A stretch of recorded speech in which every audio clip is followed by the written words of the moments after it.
जय श्री राधे, जय श्री कृष्णा।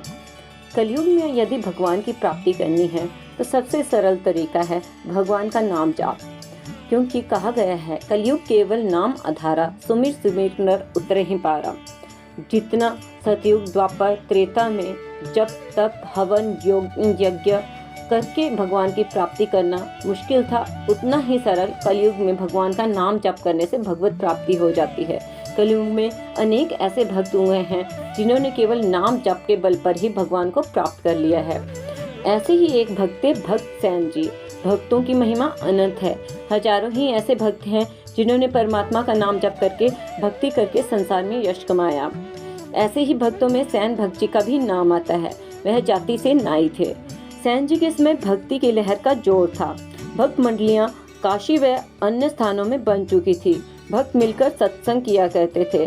सैन नाई जी एक राजा के पास नौकर थे।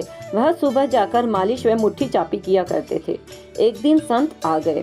सारी रात कीर्तन होना था, तो सैन जी प्रभु भक्ति में इतना मगन हो गए कि उन्हें राजा के पास जाने का ख्याल नहीं रहा। संत सारी रात कीर्तन करते रहे और सैन जी भी उनके साथ कीर्तन करते रहे। प्रभु भक्ति में इतने मग्न हो गए कि उन्हें ध्यान ही नहीं रहा कि सुबह हो गई है और उन्हें राजा की सेवा भी करनी है। राजा ने सुबह उठना था, उनकी सेवा होनी थी। अपने भक्त की लाज रखने के लिए भक्तों के रक्षक श्री कृष्ण को सैन जी का रूप धारण करके राजा के पास आना पड़ा। भगवान ने राजा की सेवा इतनी श्रद्धा के साथ की कि राजा को अत्यंत आनंद का अनुभव हुआ। भगवान के हाथों की माल से राजा इतना प्रसन्न हुआ कि राजा ने अपने गले का हार उतारकर सैन रूप में भगवान के हार गले में पहना दिया। भगवान मुस्कुराए और हार ले लिया। अपनी माया शक्ति से वह हार सैन जी के गले में भी डाल दिया और उन्हें पता भी नहीं चला। प्रभु भक्तों के प्रेम में इतने बन जाते हैं कि वश में होकर वे कहीं नहीं जाते। सुबह हुई, सैन जी को होश आया कि मैं तो राजा के महल में गया ही नहीं, अब तो राजा बहुत नाराज हो जाएंगे। यह सोचकर वे महल की तरफ को भागे। आगे राजा बाधवगढ़ में अपने महल में टहल रहे थे।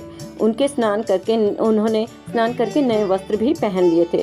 सैन उदासी के साथ राजा के पास पहुंचे तो राजा ने पूछा, सैन अब फिर क्यों आए हो? क्या किसी और चीज की जरूरत है? आज तुम्हारी सेवा से हम बहुत खुश हैं। सैन सोचने लगे कि राजा मुझसे नाराज हैं। उसने कांपते हुए विनती किया, महाराज क्षमा कीजिए, मैं नहीं आ सका। भक्त जन आ गए थे तो रात भर कीर्तन होता रहा, इसलिए मुझे ध्यान नहीं रहा। यह सुनकर राजा बड़े हैरान हुए। उन्होंने कहा, आज तुम्हें क्या हो गया है? यह कैसी बातें कर रहे हो? तुम मेरे पास समय से आए, सोए को उठाया, नाखून काटे, मालिश की, स्नान करवाया, कपड़े पहनाए तथा मैंने प्रसन्न होकर अपना हार भी उतार कर तुम्हें दिया, और इस समय वह हार तुम्हारे गले में ही तो है। सैन ने देखा तो सच में ही उनके गले में हार था। उस समय उसे ज्ञान हुआ तथा राजा से कहने लगे, यह सत्य है महाराज, मैं नहीं आया। मैंने जिनकी भक्ति की उन्होंने स्वयं आकर मेरा कार्य कर दिया। सच में भगवान अपने भक्तों के वश में होते हैं। यह माला आपने भगवान के गले में डाल दी थी और भगवान ने अपनी शक्ति से मेरे गले में डाल दी।